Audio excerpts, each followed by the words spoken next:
सलाम मेरी अजीज पंखो, कैसा गुजरा एक हफ्ता तुम लोगों का मेरे बगैर, क्या क्या कर लिया। नाउ आई एम बैक, वापस आ गई हूँ मैं पूरे एक हफ्ते की क्विक ब्रेक के बाद। भाई मैंने तो इस एक हफ्ते में ना नींद पूरी की है, लोगों को स्टॉक किया है। स्टॉक करते करते ना आपकी बहन को कुछ ऐसी चीजें पता चली है कि ओए होए होए होए। मैंने इंस्टाग्राम पे तुम सबसे पूछा था कि क्या तुम्हें उम्मे अब्दुल्ला और हसनात ने जो रायता फैलाया है उसके बारे में पता है, और तुम में से 80% लोगों ने कहा कि नहीं सानू ते पता ही नहीं है केड़ी मखलूक है। और वो पता इसलिए नहीं है क्योंकि ये ना पाकिस्तानी नहीं है, इंग्लैंड में रहते हैं ये लोग। अगर तुम इनका इंस्टाग्राम खोल के देखोगे ना तो पहला क्वेश्चन तुम्हारे मुंह पे पड़ना है कि ये तो बड़ा क्यूट कपल है। बुड्ढी ने काब कर दिए थे बच्चे, किड्डे सोने ने, हाय नहीं किड्डा हासा मजाक कर देने। Oh my God they are so cute, #couple goals. और ऐसी पिक्चर्स देख के ना सारी दुनिया के टिड्डे टिड्डियां ऐसे खुश होते हैं जैसे कि इस दुनिया की भूख, बेरोजगारी, लड़ाई झगड़ा सब कुछ ही खत्म हो गया है। नहीं, इसमें कोई बुराई नहीं है, खुश होना कोई बुरी बात थोड़ी है, लेकिन सारी उम्मत मुस्लिमा इनके पीछे हाथ पांव धो के क्यों पड़ गई है वो मैं बताती हूँ। ये दोनों मियां बीवी बहुत फेमस और बहुत बिजी इन्फ्लुएंसर्स हैं, काफी ज्यादा फॉलोइंग है इनकी। और ये लोग करते हैं रुकिया। नहीं, वो तुम्हारी बड्डी पुप्पो की ताई रुकिया नहीं। रुकिया मतलब किसी पर अगर कोई जिन आ जाए तो उसको ये लोग निकालते हैं कुरानी आयतें पढ़ के या जो भी तरीका होता है, जो कि बहुत अच्छी बात है। और ये लोग रुकिया करने के 500 से 1000 पाउंड तक चार्ज करते हैं, जो कि टू मच है, like too much. Let me calculate.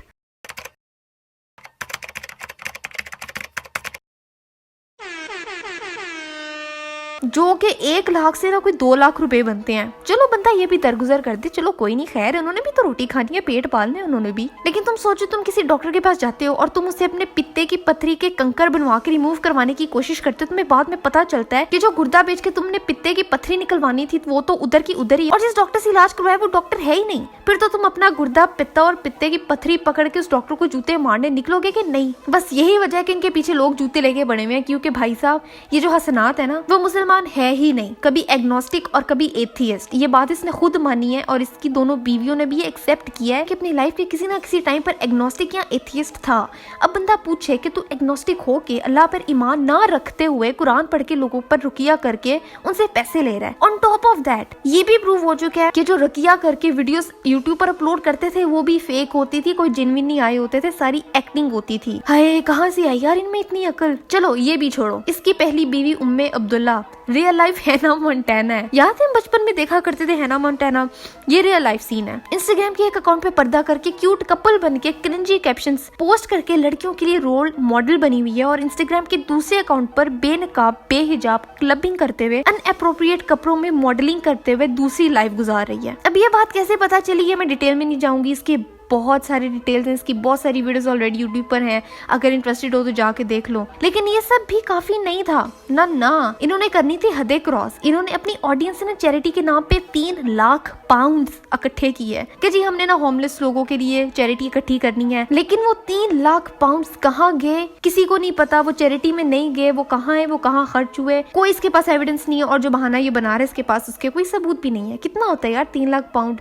Almost 6 crore रुपए का चूना लगाया इस आदमी ने, जो कि मुसलमान है ही नहीं, खुदा पे यकीन नहीं रखता, लेकिन मुसलमानों वाली हरकतें करके मुसलमानों को लूट रहा है, जिसकी बीवी 2 जिंदगियां जी रही है, जो पैसा बनाने के लोगों के घर जाके कुरान पढ़ते हैं, 10 मिनट में 500 से 1000 पाउंड तक कमा के निकलते हैं। अब ये सब मैं तुम्हें क्यों बता रही हूँ, देखो भाई जमाना कर रहा है तरक्की। भैया हमारे पाकिस्तान में इतने जाली पीर है कि पत्थर उठाओ ना नीचे से 2-3 तो वैसे ही निकल आती हैं, जिनको कख नहीं आता, जिनका दीन से कोई ताल्लुक ही नहीं है, लेकिन वो दम दरूद के नाम पे ना अवाम को चूना लगा रहे और अवाम को पता भी नहीं चल रहा कि उनके साथ हो क्या रहा है। हम लोगों ने पीरों फकीरों आमिल बाबों पर इतना पक्का ईमान है ना यार, अगर उतना पक्का ईमान अब अल्लाह की जात पर होता ना तो भाई आधे मसले हमारे वैसे ही खत्म हो जाने थे, पर नहीं। खैर दूसरा ये जो सोशल मीडिया इन्फ्लुएंसर्स है ना, भाई मेरी ना बात सुनो और मेरी बात मानो, इनकी बातों में ना मत आओ सीरियसली। चाहे कोई कितनी मीठी जुबान रखता हो, चाहे कोई कितना ही नाइस हो, भाई don't believe people on the internet. यही हाल होता है यार ब्लाइंड फॉलोअर्स का, जो अन्य वाह मुंह चुप के अगले को यूं फॉलो करते जैसे अगला इंसान नहीं है, फरिश्ता जिससे कभी कोई गलती हो ही नहीं सकती। देखो सुनो सबकी, देखो सबको, लेकिन अकल अपनी इस्तेमाल करो। मैं भी किसी जमाने में ना किसी की ब्लाइंड फॉलोअर हुआ करती थी, उस बंदे के करतूत भी सामने आ गए, फिर मैंने उसकी करतूत पे और अपनी सोच पे लानत भेजी,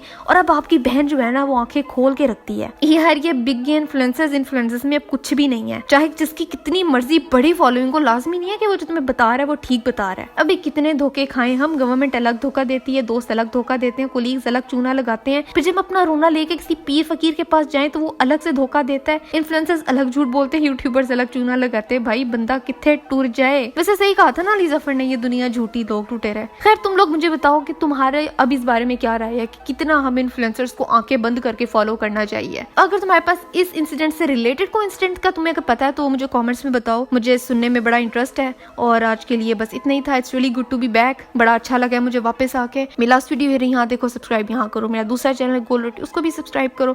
अगली वीडियो कौन सी होनी चाहिए मुझे भी बताओ, और मैं मिलती हूँ तुमसे 3 दिन बाद एक नई वीडियो के साथ।